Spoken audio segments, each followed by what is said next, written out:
So you guys are both chemical engineers. How'd you go from chemical engineering to entrepreneurship? And why aren't you making plants or whatever chemical engineers do?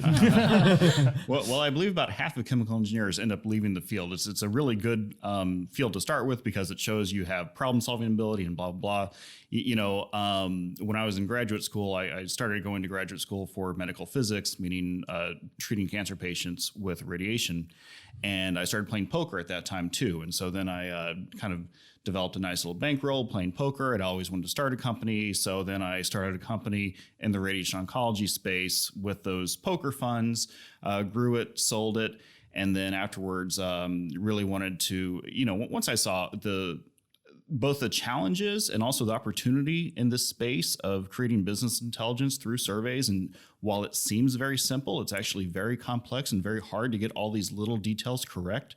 I was really excited about that. So then that's why I started this company, started looking for another CEO to lead it. And then Carly started yelling at me saying, no, I want to be CEO. And so that's how that all worked out. Wait, so this was your plan at first. You hopped on because you don't want him to fail, right? You have to provide some help. Oh yeah, of course, yeah.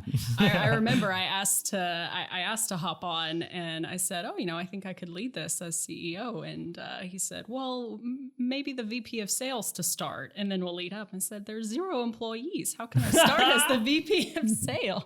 But yeah, it was a natural next step because we have actually always worked together. So I graduated out of chemical engineering, did some time in research, wanted to get a PhD, found out very quickly that was not for me. Right. And then we actually met because I took a job at Mobius Medical Systems, his medical device company. So we've always worked together. So it wasn't a challenge. It kind of makes for a funny story saying that initial part, but it's very natural for us to work together and to kind of take that leap together. Well, I love it. I'm also a chemical engineer that never went into chemical engineering. So I think it's funny how like closely our stories are paralleled in that respect. Although digging in on the poker thing, that seems pretty interesting. Harris, you're a poker player. I do play a lot of poker. What kind of, do you normally play just Hold'em or what do you play?